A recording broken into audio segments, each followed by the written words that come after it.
الحي القيوم وأتوب إليه. أستغفر الله العظيم الذي لا إله إلا هو الحي القيوم وأتوب إليه. بسم الله الرحمن الرحيم. والله الذي لا إله إلا هو الرحمن الرحيم الملك القدوس السلام المؤمن المهيمن العزيز الجبار المتكبر الخالق البارئ المصور الغفار القهار الرزاق الفتاح العليم القابض الباسط الخافض الرافع المعز المدير السميع البصير الحكم العدل اللطيف الخبير الحليم العظيم الغفور الشكور العلي الكبير الحفيظ المقيت الحسيب الجليل الكريم الرقيب المجيب الواسع الحكيم الودود المجيد البائس الشهيد الحق الوكيل القوي المتين الولي الحميد المحصي المبدئ المعيد المحيي المميت الحي القيوم الواجد الماجد الواحد الأحد الصمد القادر المقتدر المقدم المؤخر الأول الآخر الظاهر الباطن الوارث المتعالي البر التواب المنتقم العفو الرؤوف ملك الملك ذو الجلال والإكرام المقسط الجامع الغني المغني المعطي المانع الضار النافع النور الهادي البديع الباكي الوارث الرشيد الصبور الذي لم يلد ولم يولد ولم يكن له كفوا أحد ليس كمثله شيء وهو السميع البصير. الفاتحة. أعوذ بالله من الشيطان الرجيم. بسم الله الرحمن الرحيم. الحمد لله رب العالمين الرحمن الرحيم مالك يوم الدين إياك نعبد وإياك نستعين اهدنا الصراط المستقيم صراط الذين أنعمت عليهم غير المغضوب عليهم ولا الضالين آمين.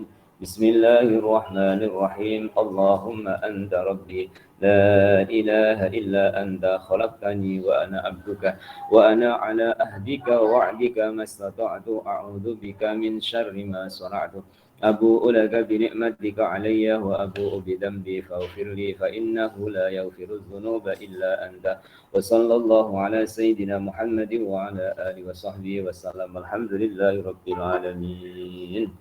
اللهم أنت السلام ومنك السلام وإليك يعود السلام فحينا ربنا بالسلام وأدخلنا الجنة دار السلام. تباركت ربنا وتعاليت يا ذا الجلال والإكرام برحمتك يا أرحم الراحمين. اللهم ارزقنا حبك وحب من أحبك وحب ما يقربنا إلى حبك يا الله برحمتك يا أرحم الراحمين. وصلى الله على سيدنا محمد وعلى آله وصحبه وسلم. الحمد لله رب العالمين. أعوذ بالله من الشيطان الرجيم. بسم الله الرحمن الرحيم. Muslimin dan muslimah, silih berganti adalah ketetapan Allah dalam menentukan kehidupan dunia. Silih berganti adalah cara dari Allah untuk mengenalkan kita kepada kekuasaan dan juga kasih dan sayangnya. Silih berganti adalah Allah mengenalkan kepada hambanya bahwa tidak akan selamanya kekal, tidak akan selamanya berada dalam satu keadaan. Pasti akan berubah-ubah. Dan dalam perubahan itu mengenalkan kita tentang Allah yang tidak pernah berubah. Mengenalkan kita kepada Allah yang kekal.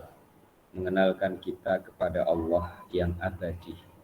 Dan pada kesempatan pagi ini kita bertemu kembali dalam pengajian kitab Fathur Rabbani wa Faidur Rahmani.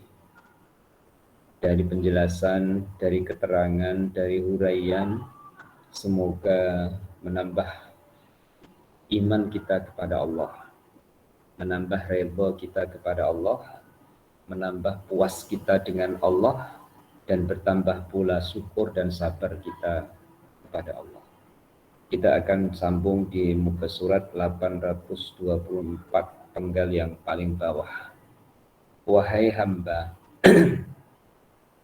Segala sesuatu yang tidak ada dalam kekuasaanmu adalah keluar dari milikmu.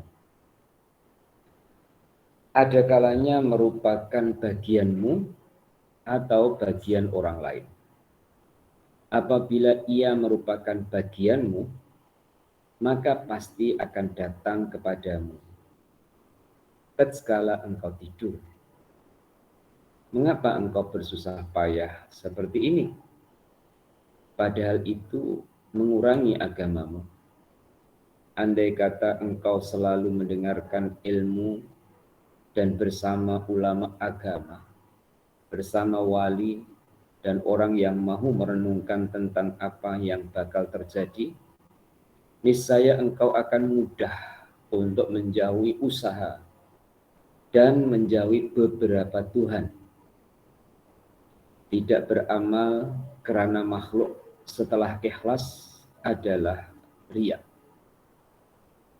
Apabila dia tidak ingin melihat, apabila dia tidak ingin dilihat orang agar dapat ikhlas, maka ada harapan baginya. Selama engkau masih menjadi murid thariqah, maka laksanakanlah hukum ini. Barangkali amalmu dapat membawamu kepada ilmu dan pengaruh pada hatimu, anggota badan dan batinmu. Engkau diperintah dan dilarang oleh ilmu. Titik. Kitab Fathur Rabbani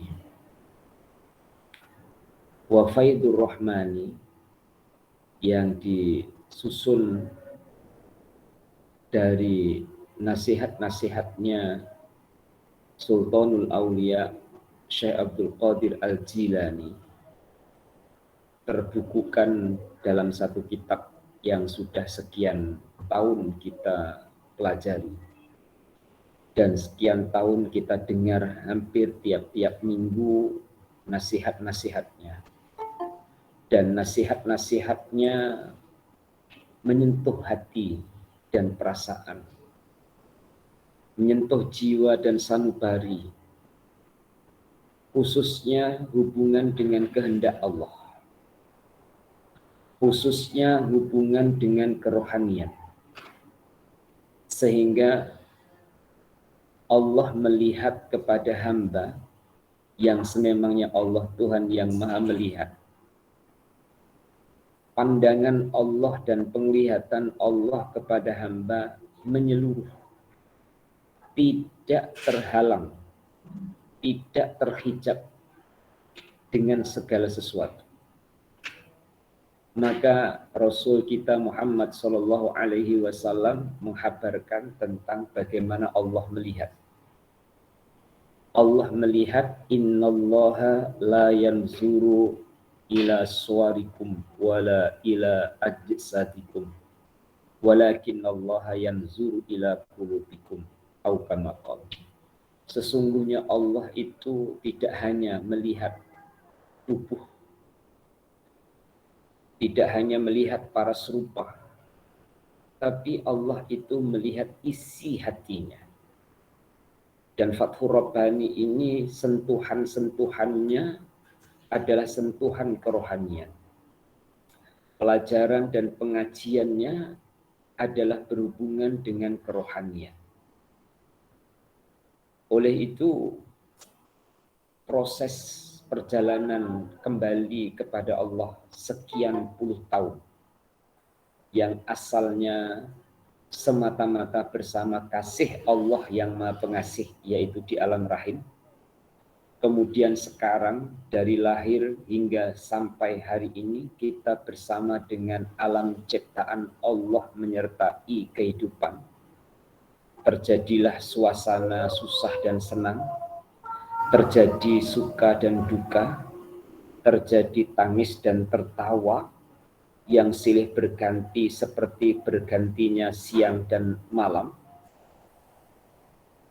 Sangat-sangat memerlukan nasihat-nasihat kerohanian seperti nasihat di dalam kitab Fathur Rabbani ini. Sangat bersyukur kita dengan Allah Subhanahu wa Ta'ala diberi kesempatan untuk belajar keluhannya, khususnya melalui kitab Fathur Rabbani ini. Karena kita menghadapi dunia yang besar itu jadi kecil saat kita menemukan Allah Tuhan yang Maha Besar. Saat kita menghadapi dunia dengan kesulitannya, kita akan mendapatkan kemudahan dengan Allah Tuhan yang Maha memberi kemudahan. Saat kita melihat dunia dengan beratnya ujian dan cobaan, kita akan menemukan Allah Tuhan yang Maha memberikan pertolongan. Dan itu sering diulang-ulang dalam beberapa tema ataupun tajuk di dalam kitab Fathur Rabbani. Seperti pada pagi ini, dimulakan dalam penggal yang kita pelajari adalah sesuatu yang tidak ada dalam kekuasaan kita. Adalah bukan milik kita. Dibahasakan keluar dari milikmu. Asalnya, ini asalnya. Tidak ada sesuatu itu yang mampu untuk kita kuasai. Melainkan Allah berikan kuasa kita untuk mampu menguasai. Dalam surah Yasin, Allah berfirman, A'udzu billahi minasyaitonir rajim, wa dzallalnaha lahum faminha raqubuhum wa minha ya'kulun. Yang hubungannya dengan binatang ternak atau binatang yang dijadikan kendaraan atau binatang yang menjadi bahan makanan. Jika Allah Ta'ala tidak menundukkan untuk manusia, maka manusia tidak akan dapat menguasai binatang-binatang itu. Jangankan memotongnya, mengejar dan menyembelihnya pun tidak akan mampu. Oleh itu ada dua penjelasan. Yang pertama dari sudut syariat, Allah beri kuasa itu karena Allah berikan anugerah kepadanya. Seperti secara syariatnya Allah Ta'ala beri rezeki. Dengan rezeki itu tuan-tuan dan puan-puan dapat untuk membeli makanan, untuk membeli keperluan-keperluan kehidupan. Otomatis itu jadi kuasa kita. Otomatis itu di bawah kekuasaan kita. Yang di bawah kekuasaan kita, itulah milik Allah yang diberikan kepada kita. Yang belum dalam kuasa kita adalah bukan milik kita. Maka mengherankan, dan semoga bukan kita, mengherankan jika orang itu berharap dengan sesuatu yang bukan miliknya. Kita boleh berharap, tapi jangan kepada makhluk semata-mata. Sebagai tahapannya kita berharap kepada Allah. Terhadap apa saja yang kita lihat di alam ciptaan Allah. Saya ulang. Kita berharap kepada Allah terhadap apa saja di alam ciptaan Allah. Karena mungkin kita akan melihat ciptaan Allah itu ada di tangan orang, bukan kita. Tapi kita ingin untuk seperti dan ingin untuk memilikinya. Caranya, harapnya adalah kepada Allah. Berharap kepada Allah terhadap alam ciptaan Allah. Karena yang belum di tangan kita, belum berada dalam kuasa kita, itu bukan milik kita. Itu adalah milik Allah kepada hamba yang dipercaya. Bukan bagian kita. Maka oleh Syekh Abdul Qadir Al-Jilani menyebutkan bahwa kalau itu bagian kita, ia akan datang kepadamu tatkala kamu tidur. Sebenarnya bahasa ini adalah bahasa kinayah. Apa arti kinayah? Bahasa pendekatan dalam bentuk contoh. Orang tidur itu kan tidak ada kuasa. Muslimin dan muslimah, puan-puan mengantuk, pegang pen ketika mengaji, pennya itu boleh jatuh. Puan-puan ngaji, kemudian ngantuk, ini pennya jatuh. Artinya tidak berada dalam kekuasaan, tidak punya kuasa. Walaupun tidak ikhtiar, tidak usaha, Kalau itu bagiannya pasti akan sampai. Nah, itu yang dikatakan akan datang kepada kamu tatkala engkau tidur. Kemudian disoal, mengapa engkau bersusah payah seperti ini, padahal itu akan mengurangi agama. Kita mengambil jalan pertengahan, melalui pemahaman orang awam. Usaha itu wajib. Ya, usaha itu wajib. Bagi siapa? Bagi yang mampu berusaha. Ya. Kalau sudah tidak mampu berusaha, berarti tidak wajib baginya untuk berusaha. Jika ia mampu untuk berusaha, maka wajib baginya untuk usaha dan ikhtiar. Usaha dan ikhtiar bukan menolak takdir Allah. Tapi usaha dan ikhtiar itu membuktikan kehambaannya kepada Allah. Maukah puan-puan, tuan-tuan, ya, ketika puan-puan menyukai sesuatu, kemudian puan-puan terlihat sibuk dengan sesuatu yang puan-puan suka. Contoh seperti puan-puan suka memasak.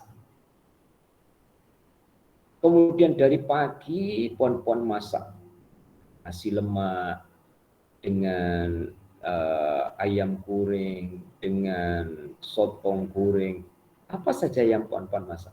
Orang pandang puan-puan itu bersusah payah. Tapi puan-puan tidak merasa bersusah payah. Seronok, nikmat, anak-anak cuti di ujung minggu, hari Sabtu, hari Ahad, kemudian puan-puan ya, masak. Bahkan bukan hanya peringkat anak, mungkin sudah ada peringkat cucu, masak belum selesai, belum selesai semua, cucu sudah datang minta, cucu sudah ambil, tidak pun marah, tidak pun merasa bersusah payah. Berarti di situ adalah peranan hati, energi yang terpuji atau energi yang positif menguasai dirinya. Saat energi yang positif itu yang menggerakkan ia untuk ikhtiar dan usaha, maka ia tidak terasa payah dalam usahanya. Dan ia bukan berarti melawan kehendak Allah Subhanahu wa Ta'ala yang telah menentukan dan menetapkan bagian-bagian rizki hamba-hambanya. Dan ia jauh dari kekecewaan. Jauh daripada kecewa. Saya percaya kebiasaan dalam berumah tangga, khususnya ibu-ibu rumah tangga, itu kalau masak bukan untuk perut dirinya sendiri. Bahkan perutnya itu dikemudiankan asalkan perut keluarga lebih dulu ada isinya. Biasanya seperti itu, ibu kemudian yang kadang-kadang jika lebih maka bagiannya banyak, tapi jika kurang maka ia pun tidak mendapatkan bagian.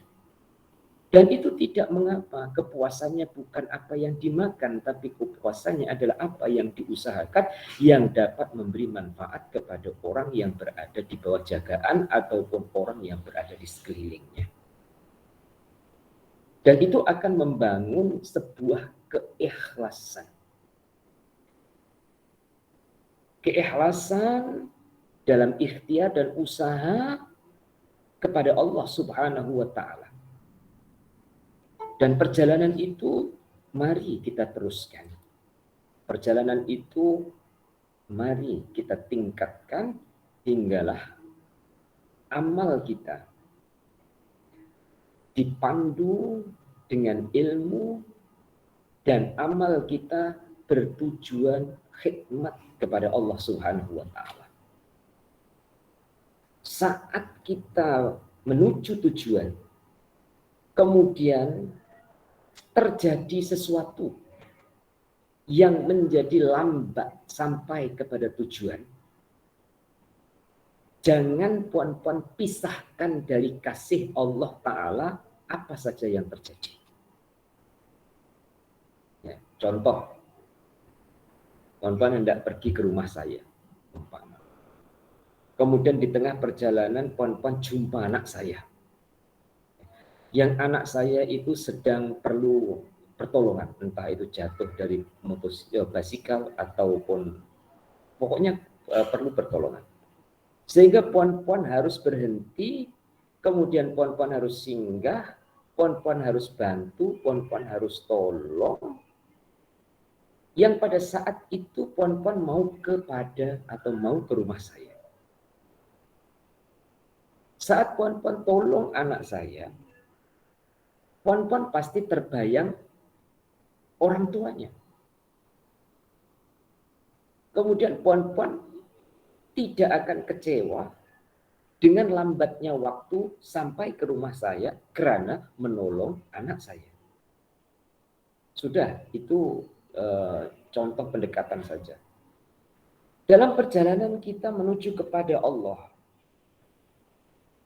tidak ada yang mulus, tidak ada yang tanpa rintangan. Pasti akan ada rintangannya. Sebagaimana dikabarkan pada saya pagi tadi, ya, masuk WhatsApp bahwa kawan-kawan yang berada di Batu Tiga yang harus menghadapi banjir. Ada yang separas dada, dan itu pun ada jamaah hatiku ataupun jamaah Fathur Rabbani yang Allah uji keadaan demikian. Semoga Allah Ta'ala turunkan hikmah-hikmah kebaikan kepada jemaah kita khususnya dan kepada semua yang sedang menghadapi ujian itu. Ujian itu semoga rahmat Allah di sebalik kesusahannya. Bayangkan rumah itu terkena air separas mata kaki ataupun separas buku lali ataupun separas lutut ataupun lebih atas lagi. Puan-puan mampu tak? Boleh tak tentang sejadah untuk sholat subuh di dalam rumah ataupun di tempat kita biasa sujud? Tidak mampu. Karena sejadah akan berada di atas air. Mampukah kita untuk meletakkan dahi di tempat sujud saat terjadi banjir seperti itu? Tidak mampu. Terus apa yang mampu untuk dilakukan? Ternyata pelajaran Fathur Rabbani insya Allah akan menjadi jawabannya. Tetap kita sujud kepada Allah walaupun bukan dahi di tempat sujud, tapi adalah hati kita sujud kepada Allah di mana saja kita berada, dalam suasana apapun saja Allah Subhanahu wa Ta'ala hadapkan kita. Karena itu adalah dari Allah. Maka tadi saya pesan untuk diri saya sendiri dan muslimin muslimah, jangan pisahkan dengan Allah. Ya. Saat kita tidak pisahkan dengan Allah, kita akan dapat menemukan kasih Allah di setiap keadaan, di setiap kejadian. Kita bersimpati dan kita mendoakan kepada kawan-kawan yang kena musibah. Musibah itu bahasa Arab dari perkataan asoba yusibu musibatan. Allah Ta'ala sentuh. Allah pegang. Sentuhan Allah dan pegangan Allah Ta'ala kepada hamba yang terkena musibah berbeda-beda. Cara pandang mereka. Secara awam adalah menduga citakan. Tapi di sebalik itu adalah ada sentuhan kasih sayang dari Allah Subhanahu wa Ta'ala yang asalnya jauh dari Allah akan semakin dekat dengan Allah. Yang asalnya belum memahami akhirnya akan memahami. Yang asalnya belum praktik dalam kehidupan dari ilmu yang diajarkan, saat terjadi itu adalah peluang untuk mengamalkan ilmu yang telah diajarkan. Maka senyum dengan Allah walaupun berduka dengan keadaan yang terjadi. Saya ulang, tetap senyum dengan Allah walaupun berduka dengan keadaan yang terjadi. Dan jika kawan-kawan Fathur Rabbani tidak berkesempatan untuk mengaji seperti puan-puan pada pagi ini karena rumahnya dilanda banjir, ya, sampaikan salam saya dan sampaikan salam semangat saya, salam semangat Fathur Rabbani untuk mereka tetap senyum dengan Allah, ya, untuk mereka tetap berbaik sangka dengan Allah, untuk mereka tetap berhusnuzon terhadap Allah Ta'ala. Karena cara Allah Ta'ala mendekatkan, menarik hati hamba itu dengan berbagai cara. Dan semoga itu adalah salah satu cara Allah Ta'ala menerbangkan jamaah Fathur Rabbani di hadapan Allah Subhanahu wa Ta'ala saat musibah itu terjadi. Saya teruskan dan kita teruskan bersama. Di ujung penggal yang kita pelajari tadi ada perkataan engkau diperintah dan dilarang oleh ilmu. Apa maksudnya? Muslimin dan muslimah, manusia itu adalah rahasia-rahasia Allah. Artinya penciptaan manusia itu adalah rahasia-rahasia dari kekuasaan Allah. Terbentuklah manusia. Terbentuklah salah satu dari ciptaan Allah yang bernama manusia adalah rahasia-rahasia dari rahasia Allah Subhanahu wa Ta'ala.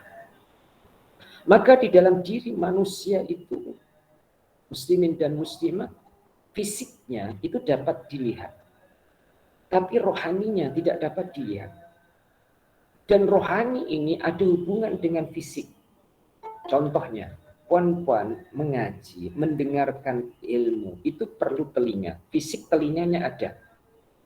Ya.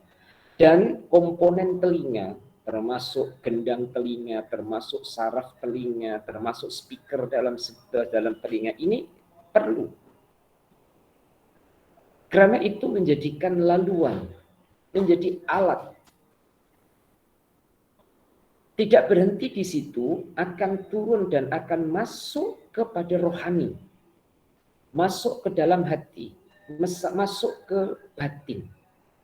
Kemudian berkolaborasi antara jasmani dan rohaninya, sehingga menghadapi dunia, ia akan terpandu dengan ilmunya. Muncullah yang namanya pertimbangan.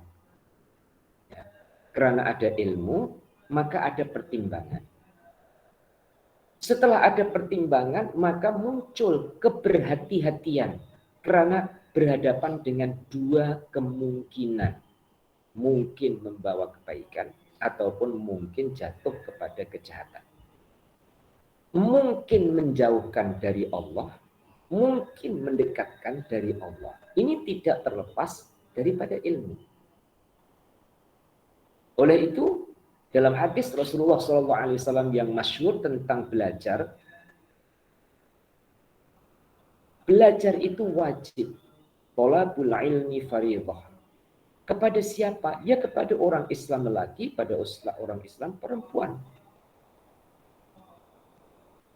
Sehingga belajar itu menjadi orang berilmu, dan orang yang berilmu akan mulai ada pertimbangan. Dan saat ada pertimbangan, maka akan ada keberhati-hatian. Di dalam keberhati-hatian itu karena selalu berhadapan dengan dua kemungkinan, karena manusia tidak akan mampu untuk menetapkan, yang menetapkan adalah Allah, maka dalam dua kemungkinan mengeratkan ia dengan Allah Subhanahu wa Ta'ala.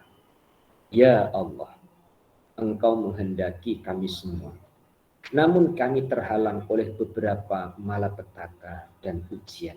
Ini secara umumnya.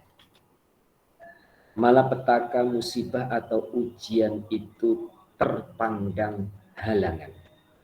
Sekali lagi, ini umumnya orang umum. Ini umumnya orang awam, ujian adalah menghalang. Insya Allah jamaah Fathur Rabbani, semoga saya dan muslimin muslimah, ujian bukan halangan, tapi dia adalah jembatan. Dia adalah tali penyambung hubungan yang lebih mengeratkan, yang lebih memesrakan, antara kita dengan Allah Subhanahu wa Ta'ala. Dengan itu, permohonan kita kepada Allah Subhanahu wa Ta'ala yang kita dahului dengan husnuzan kepada Allah, yang kita dahului dengan berbaik sangka dengan Allah, insya Allah permohonan kita kepada Allah Ta'ala tidak terhenti karena dunia, pun juga tidak terhenti karena akhirat, tapi akan terus naik dan meningkat karena redhonya Allah Ta'ala, Tuhannya dunia dan akhirat. Selanjutnya, perintah-perintah Allah Subhanahu wa Ta'ala adalah merupakan hutang yang mesti engkau bayar. Saya teruskan sampai bawah dulu. Apabila engkau menuruti kekuasaanmu, maka engkau adalah zalim. Apabila engkau tidak melakukan, maka engkau adalah kafir. Sekali lagi, saya teruskan dulu, nanti baru huraian dan penjelasan. Ambillah harta dengan mengingat keperluanmu, bukan untuk mainan dan menumpuk-numpuknya. Apabila keislamanmu telah nyata dengan kepasrahan, maka engkau akan menyerahkan dirimu kepadanya. Dan dia memberi pakaian pada hatimu, kemudian memberikan pakaian pada zahirmu serta batinmu. Engkau mati selama beberapa waktu pada hari ini, lalu dia menghidupkan kamu, lalu mengeluarkan semua kotoran dan kekeruhan dari hatimu, dari diri. Semoga Allah memudahkan saya dalam menguraikan, keluar tutur kata kalimat yang memudahkan untuk difahamkan kepada jamaah Fathur Rabbani, dan selanjutnya adalah mudah untuk kita terima dan mudah untuk kita mengamalkannya. Muslimin dan muslimah rahimakumullah. Berhadapan dengan perintah itu di setiap saat. Bukan hanya perintah sholat, tetapi seluruh gerakan, bahkan sebelum menjadi gerakan dan tindakan, seluruh lintasan itu adalah di atas dasar perintah. Hanya saja ada orang yang ia harus berhadapan dengan perintah-perintah yang diperintahkan oleh Allah melalui perantara. Contoh, anak merasa diperintah orang tuanya. Murid merasa diperintah oleh gurunya. Istri merasa diperintah oleh suaminya. Dan laluan-laluan lainnya. Tidak menutup kemungkinan ada yang mampu untuk merasakan perintah dari perintah siapapun, itu adalah perintah dari Allah Subhanahu wa Ta'ala. Kuncinya, perintah itu tidak melanggar aturan, syariat, undang-undang yang Allah Subhanahu wa Ta'ala tetapkan. Semoga kita mampu untuk merasakan apa yang kita lakukan dari kebaikan yang mampu kita lakukan adalah perintah Allah Subhanahu wa Ta'ala. Karena apabila mampu seperti itu, berarti banyak masa kita merasa bersama Allah. Itu satu. Yang nomor dua, kita akan merasa berhutang dengan Allah. Saya ulang, yang nomor dua, merasa berhutang dengan Allah. Supaya memahamkan, saya buatkan contoh. Ya. Anak dengan orang tua. Anak dengan orang tua.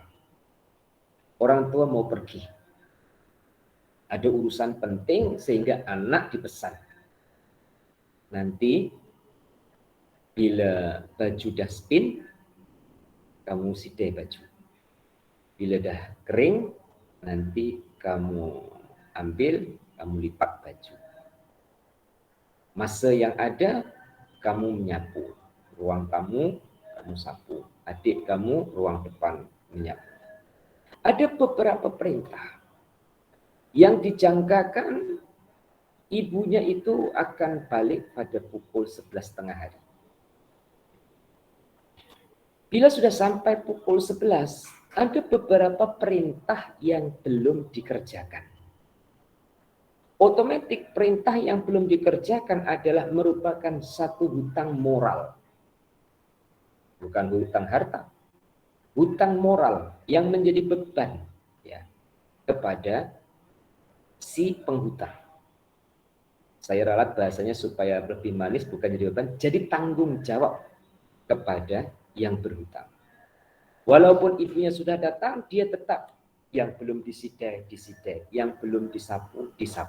Ia tidak terus mengembalikan kepada Allah, biar mak saya yang menyapu, biar mak saya yang sidai baju, biar mak saya yang gosok baju. Tidak, dia ada rasa berhutang karena ada perintah yang belum diselesaikan. Kalau itu dengan manusia, dengan sesama bisa dirasakan, kita diajar oleh Syekh Abdul Qadir Jilani untuk merasakan bahwa jika ada perintah Allah Ta'ala yang belum dilaksanakan atau tidak dilaksanakan, berarti engkau berhutang. Dan itu mesti harus dibayar. Ini muslimin dan muslimah bukan harta benda untuk membayarnya. Tapi membayarnya adalah satu pengakuan. Mengaku bahwa kita itu disuruh tapi tak buat. Namanya zalim. Doanya Nabi Adam kita ikuti, Rabbana zolamna anfusana wa illam taghfir lana wa tarhamna lanakunanna minal khasirin. Kenapa perintah Allah tak dibuat? Saya balik lagi kepada contoh anak orang tua. Kenapa perintah orang tua tak dibuat? Karena anak mengikuti kemauannya sendiri. Mestinya dari pukul 7 sampai 11 yang diperintahkan oleh maknya itu boleh selesai tak sampai 1 jam. Tapi dalam tempo 4 jam tak selesai. Sebab apa? Mengikuti kemauannya sendiri. Dalam bahasa kitab ini, menuruti kekuasaanmu. Terjadilah kezaliman. Oleh itu nomor 1, dengan Allah Ta'ala mengaku. Bayarnya dengan cara mengaku. Yang nomor 2, bayarnya dengan cara kemampuan yang ia miliki. Apa yang mampu kita persembahkan? Saya buatkan contoh lagi, orang punya hutang. Dia tidak mampu membayar, dia akan merelakan dirinya. Bang, saya tak mampu untuk bayar hutang dengan abang. Tak apalah, abang suruh saya buat apa saya buat. Biar saya kerja dengan abang pun tak apa. Artinya merelakan apa yang mampu dilakukan di hadapan Allah Subhanahu wa Ta'ala. Kemudian ada zalim, ada kafir. Kafir ini bukan berarti keluar dari Islam. Yang dimaksudkan bukan kafir keluar dari Islam. Tapi kafir yang dimaksudkan adalah ingkar. Ingkar terhadap suara hatinya, ingkar terhadap bisikan-bisikan ketuhanan yang membisik di dalam hatinya. Dikatakan kafir apabila tidak melakukan karena ingkar. Oleh itu, jamaah Fathur Rabbani, ayo atau mari, jom kita latihan terima. Ya. Kalau bahasa Jawa itu terima ing pandu. Kalau diterjemahkan dalam bahasa Indonesia atau bahasa Melayu, terima ing pandum itu menerima yang telah Allah bagi. menerima apa yang Allah bagi. Itu tidak mudah, melainkan diawali semua yang diterima dirasakan dari Allah. Kemudian dia mengenal Allah.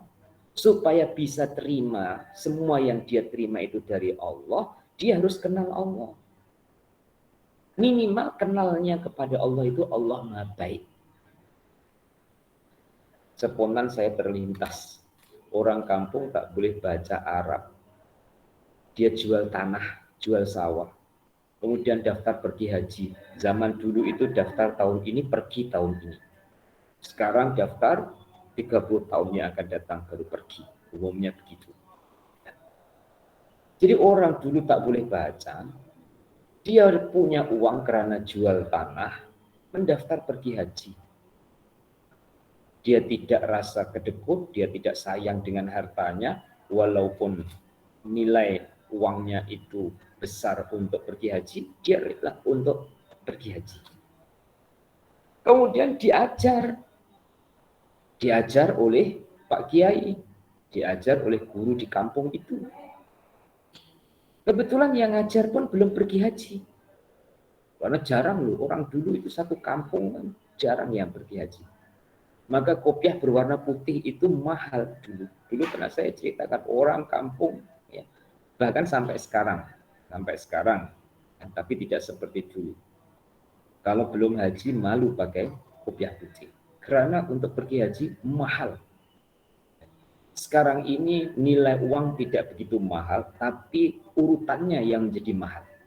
Apalagi dalam masa pandemi, punya duit berapapun, punya uang berapapun, kalau visa tak dibuka, tak dapat pergi juga. Tapi Allah tidak mengecewakan kepada hamba yang dekat dengannya untuk mendapatkan haji. Untuk mendapatkan pahala haji, maksud saya, ada amalan-amalan yang pahalanya menyamai seperti pergi haji, walaupun tidak sampai di Mekah sana. Oke, saya teruskan ceritanya. Pak Kiai kampung itu tadi mengajarkan talbiyah. Ya. Mengajarkan talbiyah. Karena Kiai kampung itu bertahap. Ya. Kiai di peringkat kampung itu menginduk kepada Kiai yang di atasnya lagi. Apabila diajar, dia tidak bertanya, karena dia sangat percaya terhadap yang mengajar. Diajar talbiyah. Orang kampung yang mau pergi haji, yang buta huruf ini tadi diajar. Labbaik Allahumma labbaik. Ya dia ikut. Tapi karena tak boleh baca tulis, ya, dia mengangan-angan sendiri. Diangan-angan, takut tanya, jadi mengangan-angan. Labbaik Allahumma labbaik. Labbaik la syarika laka labbaik. Innal hamda dan seterusnya. Yang belakang itu tak hafal. Yang dihafal itu hanya labbaik Allahumma labbaik. Lama-lama jadi baik. Belakangnya tak hafal. Jadi dia angan-angan, oh Pak Kiai ini ajar labbaik Allahumma labbaik. Itu lama-lama nanti kita akan jadi baik. Dia tak berani tanya. Karena memang sudah percaya. Tapi akalnya itu berputar. Ya. Akalnya berputar. Kemudian berpikir yang diajarkan itu adalah supaya kita lama-lama jadi baik. Oleh itu disuruh untuk baca labbaik Allahumma labbaik, lama-lama jadi baik. Ya hanya itu aja yang dia hafal. Yang belakangnya dia tidak hafal. Nah, apa hubungannya dengan yang sedang kita pelajari? Para jemaah yang dirahmati oleh Allah Ta'ala. Dia ikut. Dia taat. Walaupun lahiriahnya tak betul. Masa baca talbiyah itu labbaik Allahumma labbaik lama-lama jadi baik. Ya salah dari syariatnya. Tapi dari hatinya dia taat kepada gurunya, taat kepada Allah dan juga Rasulnya. Dia serahkan. Bukan harta, bahkan jiwa raganya. Maka pengamalan ilmu zaman dulu itu lebih meyakinkan. Sampai pergi haji itu jangan sampai toleh ke belakang. Harus ke depan supaya niatnya terpusat terus di depannya. Orang kalau mau salam harus dari depan, jangan kamu toleh ke belakang.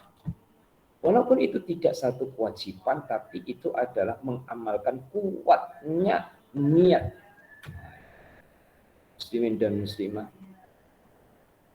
Jadi zalim dan kafir dalam perkataan ini bukan keluar dari Islam, tapi ini hubungannya dengan kerohanian antara Allah dengan dirinya. Mana yang dia terima atau mana yang ditolaknya. Kalau ditolak dan ada unsur menolak, artinya tidak percaya, berarti adalah kafir. Berikutnya adalah perkataan ambillah harta dengan mengingat keperluan.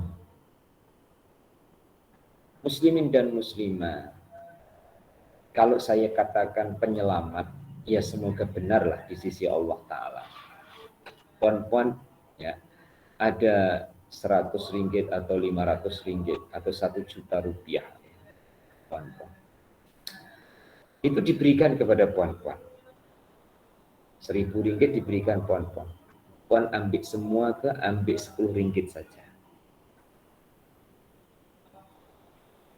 Saya mewakili hati-hati puan-puan. Ambil purata. Dikasih 1.000, yang diterima berapa? Ya 1.000. Yang diambil berapa? Ya 1.000. Wallahu a'lam. Ini nanti selepas zuhur itu saya ada jemputan mengaji ya, 30 juzuk ya, semaan tasbih ya. Biasanya itu lepas ngaji baru dikasih amplop yang isinya duit. Kemarin, loh ini cerita betul ini tidak terlintas sebelumnya. Tak ada rencana saya mau cerita, tapi ini kok terlintas untuk cerita. 3 hari yang lalu itu datang pagi ke rumah saya meminta untuk baca tasmid di rumah Allah Yarham. Allah Yarham itu jemaah haji saya ya. Di antara orang-orang yang kaya lah di kampung sini. Meninggal, kemudian saya diminta untuk tasmid pada hari Ahad. Kalau pagi saya tak dapat, dia petang. Kemudian dia kasih nama arwah, nama arwah. Pertama yang baru meninggal, kemudian keluarganya. Selepas itu dia kasih amplop dengan saya. Amplop yang isinya duit itu mau dikasih awal. Saya kata, Haji, namanya itu Haji Said. Haji Said, kamu ini luar biasa. Bukan seperti kebiasaan, bukan seperti ini. Saya ngaji dulu, baru nanti amplop ini diserahkan kepada saya. Ini bawa balik dulu. Oh gitu Pak Kiai. Ya, ya ini kuasanya ada di saya. Jadi saya kasih awal atau akhir adalah kuasa. Apalagi kuasanya ada pada awak bawa balik dulu. Nanti selepas saya mengaji. Berarti tanda-tanda itu sudah ada. Nanti sore, petang selepas ngaji saya mesti bawa balik amplopnya, karena amplopnya sudah akan diberikan kepada saya sebelum saya ngaji. Saya suruh dia bawa balik.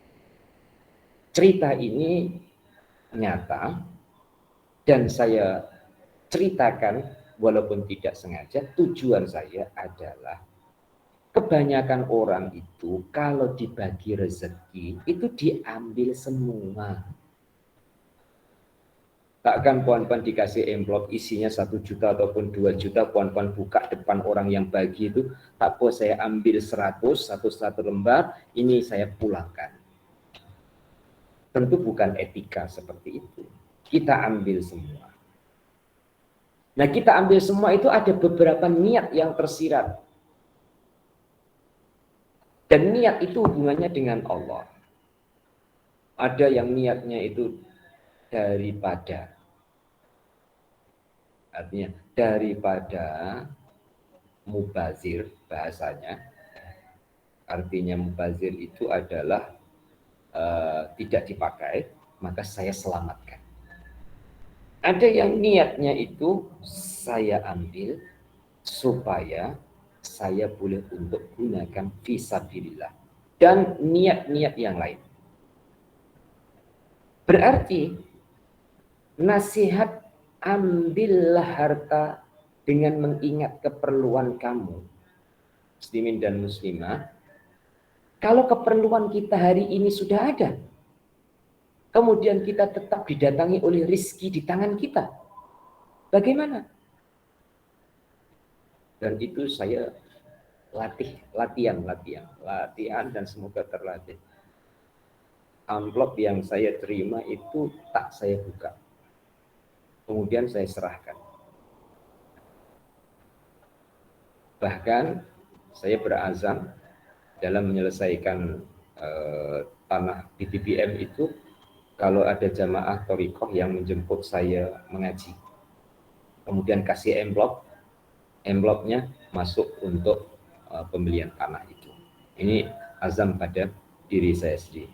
Tujuannya ya tentu nomor satunya adalah melatih diri saya sendiri. Nafsu itu ingin tahu berapa isinya. Itu umum. Saya pun ingin tahu berapa isinya, walaupun sudah tak kasihkan ke orang lain. Kadang masih ingin tahu berapa ya tadi isinya. Tapi itu kalau sudah biasa, sudah berulang-ulang, akhirnya ingin tahu itu cukuplah Allah Ta'ala Tuhan yang Maha Tahu, dan Allah Ta'ala yang mengira ataupun yang menghitungnya.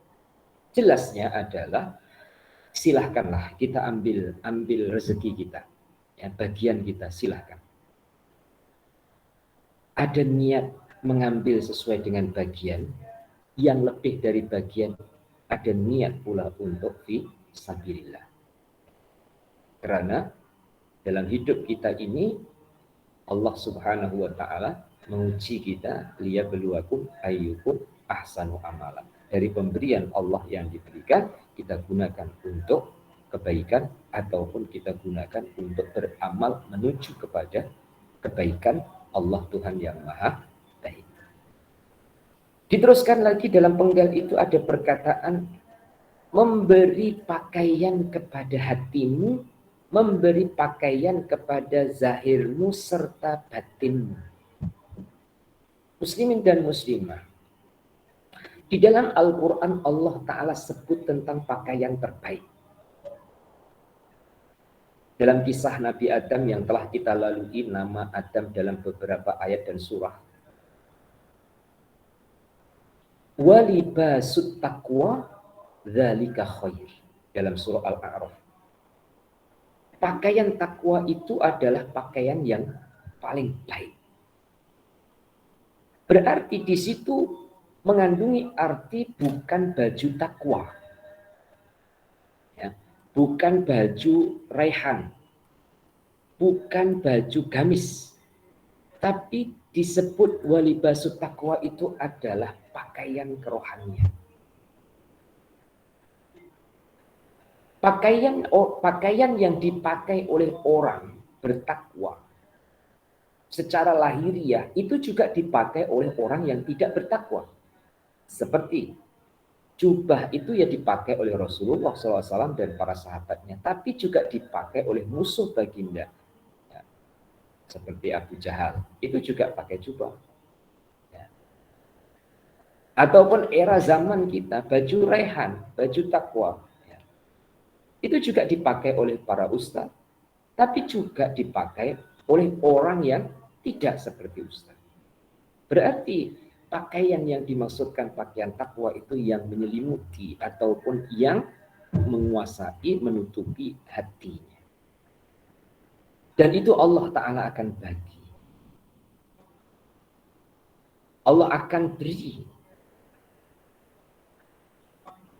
Hatinya dipakaikan oleh Allah Ta'ala pakaian takwa, zahirnya juga akan dipakaikan oleh Allah pakaian takwa, sehingga antara zahir dan batinnya seirama atau sejalan dan sehaluan.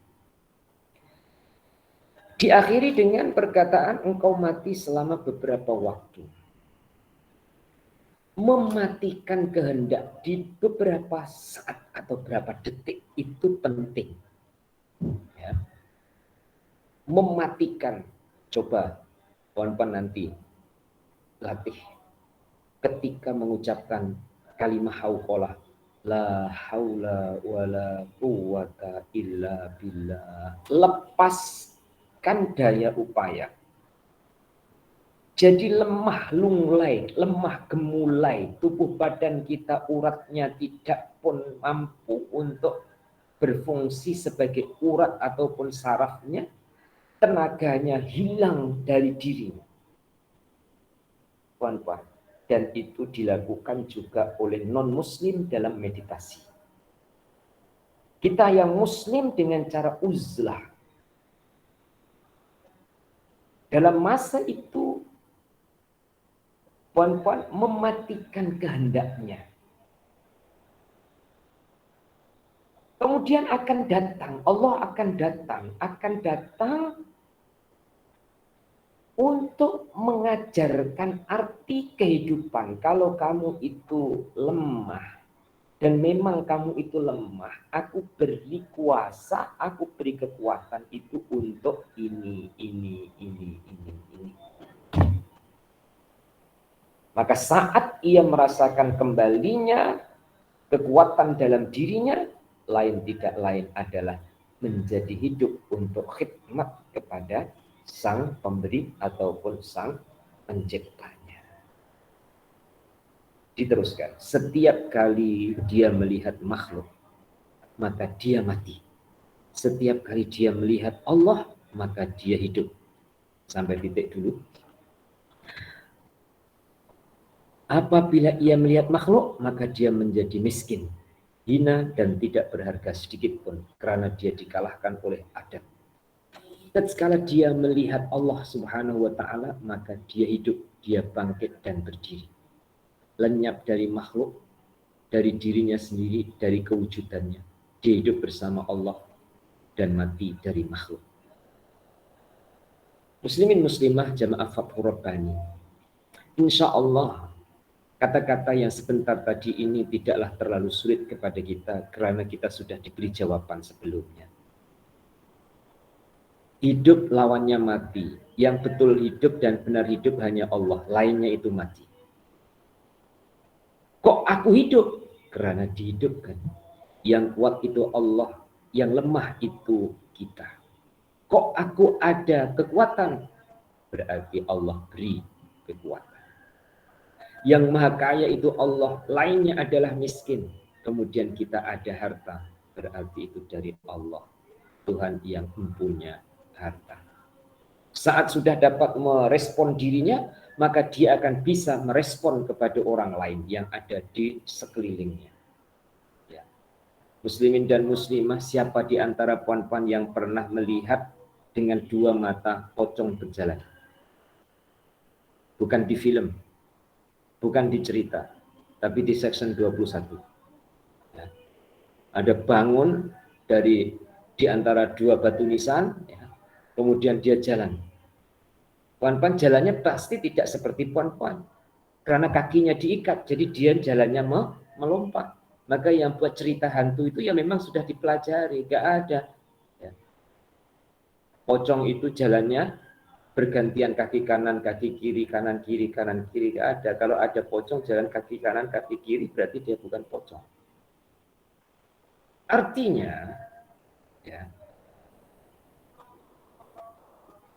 puan-puan melihat pocong jalan, puan-puan takut. Karena puan-puan akalnya itu telah berbicara, orang mati itu nggak bisa berdiri, apalagi jalan. Orang mati tidak bisa bergerak. Akal kita mengatakan seperti itu.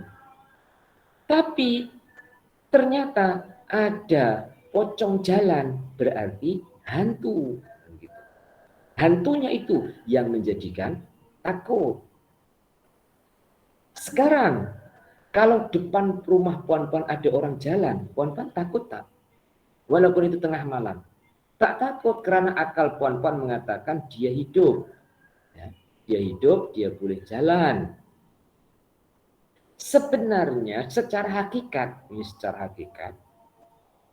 semuanya itu mati. Semua itu mati. Yang hidup hanya Allah. Supaya tidak mengelirukan, saya tambahkan bahasanya. Yang maha hidup itu Allah. Lainnya itu mati. Hidupnya karena dihidupkan oleh Allah. Berarti puan-puan nanti tengok suami mati. Loh, hidup suami saya Ustaz. Iya, dia itu mati kalau tidak dihidupkan oleh Allah. Kemudian soal menyoal, Bang, saya ini mati ke hidup? Mati. Hidup? Ya, karena dihidupkan oleh Allah. Istri pun menyoal, abang ini mati. Hiduplah. Ya, karena dihidupkan oleh Allah. Intinya adalah menemukan Allah Tuhan yang Maha Hidup di sebalik kehidupan. Saya ulang, menemukan Allah Tuhan yang Maha Hidup di sebalik kehidupan. Ya. Insya Allah jamaah Fathur Rabbani mampu dan bisa untuk mengolah perasaan seperti itu. Selanjutnya, apabila para guru thariqah mempunyai murid baru, maka mereka menyuruhnya untuk melebur makhluk dan nafsu, lalu melebur dunia dan akhirat. Apabila hal ini sudah sempurna, maka murid itu akan digerakkan oleh Allah Ta'ala. Dia menggerak-gerakkannya sekehendaknya. Ya, ini tujuan utama dan tujuan tertinggi dalam thariqah. Ya. Para jemaah yang dirahmati oleh Allah, dalam thariqah khususnya yang diamanahkan kepada saya, yaitu thariqah Saziliyah, ya, mengawali dengan zikir. Zikir setelah subuh, setelah maghrib. Itu baru peringkat awalannya. Saat berzikir, saat memusatkan ingatan dan tujuan itu kepada Allah, tidak ada yang terpisah dari Allah. Apapun, siapapun, dimanapun, tidak ada yang terpisah dengan Allah. Berarti bercampur di dalam kekuasaan Allah. Nah, itu oleh guru thariqah akan dijelaskan. Dari tahap-tahapannya itu akan dijelaskan mulai dari melebur makhluk dan nafsu. Jangan sampai diri merasa berdiri sendiri. Jangan sampai dirinya merasa mampu dengan dirinya. Tapi harus melebur dan merasakan dirinya adalah bersama dengan pertolongan Allah Ta'ala. Dirinya bersama dengan kekasih dan sayang Allah Ta'ala. Hidupnya bersama dengan Allah yang menghidupkannya. Itu harus dilebur dalam dirinya, diulang-ulang teorinya, dirasakan kebenarannya, dijalani dalam hidupnya. Meningkat lagi, melebur dunia akhirat. Bagaimana melebur dunia akhirat? Menemukan titik temu Tuhannya dunia dan Tuhannya akhirat itu sama. Walaupun ini sering saya ulang, tapi ini saya tekankan untuk diri saya sendiri khususnya. Menemukan titik kesamaan Tuhannya dunia dan Tuhannya akhirat itu sama, yaitu Allah. Dalam kesamaan, dalam menemukan kesamaan Tuhannya dunia dan Tuhannya akhirat itu adalah Allah, maka saat ia beramal sudah tidak lagi karena dunia ataupun akhirat, tapi karena Allah Tuhannya dunia dan Tuhannya akhirat. Tentunya teori yang kita dengar atau pelajaran yang kita dengar ini mudah telinga kita mendengar. Dan semudah telinga kita mendengar, semudah akal kita terima kebenaran, kita juga Allah mudahkan ya, untuk mempunyai jiwa ataupun hati dan sanubari seperti yang disampaikan ini. Maka apabila sudah sempurna, arti sempurna sudah dapat meleburkan diri, ya, murid itu akan digerakkan oleh Allah, bukan guru ya.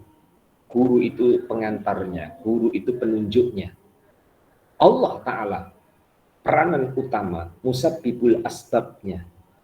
Allah menjadikan sebab, tapi Allah yang memegang sebab.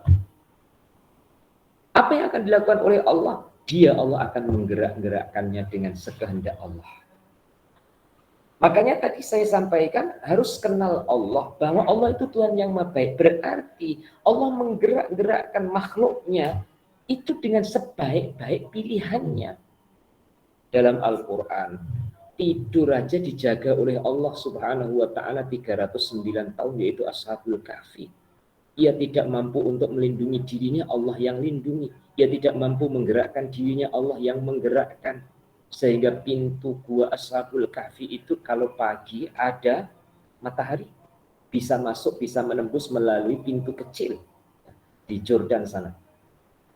Kemudian Allah Ta'ala gerakkan badannya, yang kanan ke kiri, yang kiri ke kanan, supaya tubuh badannya ini bertahan dalam tempo ratusan tahun. Tubuh badannya tetap hidup karena nyawa masih ada di dalam badan, dan fisiknya itu ya tetap sehat. Allah Ta'ala yang menggerakkan dengan kebaikan-kebaikannya.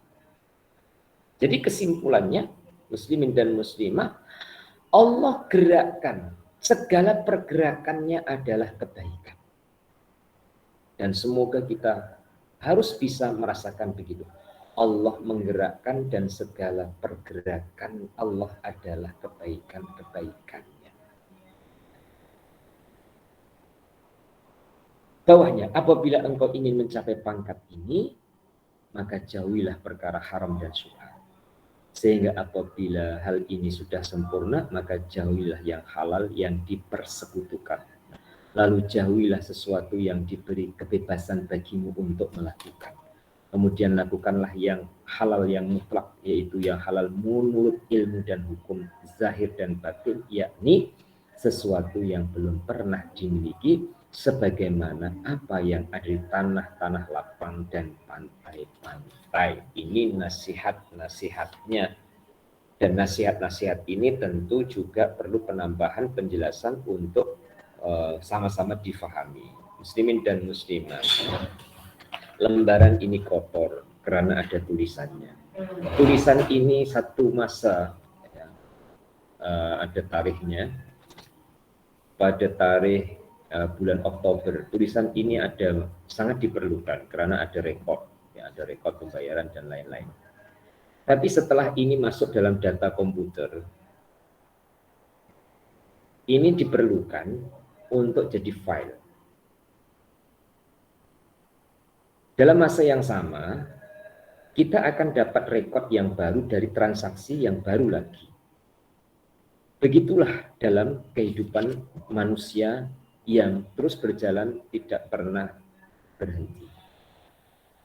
Oleh itu, tidur selain mengistirahatkan tubuh badan dari aktivitas keseharian adalah mengenolkan, mengosongkan, ya, mengosongkan kembali kepada netral.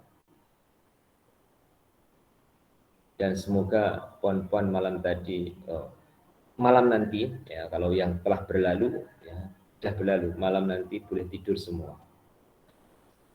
Boleh tidur semua. Menetralkan. Ketika bangun dari tidur, lembarannya putih, lembarannya bersih. Lembaran semalam ada tulisannya, amal-amal kita. Lembaran besok bersih. Nah, lembaran yang bersih ini, muslimin dan muslimah, diserahkan oleh Allah Subhanahu wa Ta'ala kepada kita. Kemudian kita berusaha di hari yang baru untuk buat yang baik, yang semoga lebih baik dari hari yang telah berlalu. Jadi, hari yang telah berlalu bukan jadi beban pada hari ini, tapi hari yang berlalu adalah menjadi teladan, menjadi contoh untuk hari ini. Supaya jamaah Fathur Rabbani tidak terasa beban. Ya, saya dosanya banyak. Siapa yang tidak ada dosa? Melainkan para nabi dan juga para rasul. Siapalah saya ini orang kampung, lulusan saya tidak tinggi, saya ini tak pandai. Ya, pengakuan hina di hadapan Allah Ta'ala adalah sifatnya hamba. Tapi dalam masa yang sama Allah kasih hari yang baru, lembaran yang masih putih, itu jangan dibebani dengan hari yang telah berlalu. Kemudian melatih ataupun berhati-hati ataupun berusaha untuk menjauhi perkara-perkara yang haram. Artinya yang dilarang. Juga menjauhi yang syubhat, yang pertengahan, yang tidak pasti halal dan juga haramnya. Bagaimana kita mengaplikasikan atau mempraktikkan muslimin dan muslimah hati-hati dengan cara mengambil yang kita perlu. Bahkan muslimin dan muslimah di dunia ini, khususnya di zaman kita milenium tahun 2021 yang sudah hampir habis masuk 2022, tak sampai 2 minggu lagi itu, untuk cari yang betul-betul halal itu sulit. Mencari halal itu wajib, tapi cari yang betul-betul halal sulit. Susah. Hanya satu saja menurut ulama, kita boleh dapat yang halal. Kawan-kawan. Kalau dulu pernah saya sampaikan, semoga jadi ingatan kepada saya. Ya. Satu saja, puan-puan bila hujan keluar rumah, ya, puan-puan, kemudian puan-puan buka mulutnya gini, jangan pakai ceduk. Jangan pakai cebuk, karena cebuk itu sendiri dikilangkan di mana, kilangnya itu juga pemiliknya belum tentu muslim, pekerjanya juga belum tentu muslim. Ya. Jadi kalau puan-puan mau cari 100% halal, puan-puan hujan keluar rumah, ya, puan-puan, kemudian puan-puan mendongak biar airnya terus masuk ke mulut puan-puan. Itu pun masih bercampur lagi puan-puan, ya, karena baju yang puan-puan pakai itu. Ya. Takkan puan-puan tak berbaju keluar rumah. Maka muslimin dan muslimah, kita tetap akan bersamalah dengan perkara syubhat. Tapi setidak-tidaknya adalah hati-hati sehingga terjadi pengurangan. Oh iya, Allah ingatkan dengan lintasan saya. Ada perkara yang betul-betul halal selain air hujan itu. Ya, puan-puan. Selain air hujan, puan-puan mendongak kemudian menetes masuk ke mulut puan-puan. Nomor 2 adalah saat puan-puan terpaksa hampir mati tapi tidak ada makanan melainkan yang haram, maka haramnya itu jadi halal. Artinya saat terpaksa apapun yang haram jadi halal untuk mempertahankan hidupnya, bukan untuk memperturutkan nafsunya. Nah, proses secara fisik menjaga yang haram, menjaga yang syubhat, sampai kepada peringkat, ya, menjauhi yang halal jika berlebih-lebihan, sampai kepada peringkat, ya, menjauhi dari kebebasan. Loh, maksudnya apa? Ya, dari kebebasan. Para jemaah yang dirahmati oleh Allah.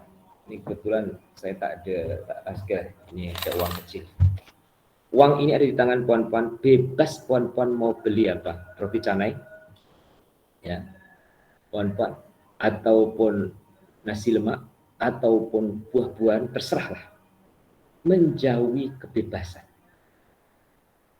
Supaya tidak merasa bebas, tapi merasa di dalam kuasa Allah Subhanahu wa Ta'ala, maka puan-puan berjalan bersama dengan Allah. Uang ini akan kemana atas kehendak Allah Subhanahu wa Ta'ala. Andaikan puan-puan akan cari makan, uang ini di tangan siapa nantinya? Puan-puan tidak tahu. Allah tahu. Adakah uang ini akan sampai kepada penjual? Atau uang ini akan sampai kepada peminta-minta di tepi jalan? Apakah uang ini bertukar menjadi buah-buahan? Atau uang ini bertukar menjadi nasi lemak? Ataupun bertukar menjadi roti canai dan yang lain-lain? Ada kebebasan, tapi jangan merasa bebas tanpa kehendak Allah Subhanahu wa Ta'ala yang dirasakan di dalam dirinya. Jadi muslimin dan muslimah, intinya sebelum saya akhiri adalah Allah itu segala-galanya. Ya. Jangan kita pisahkan semua kejadian, melainkan ada hubungannya dengan Allah.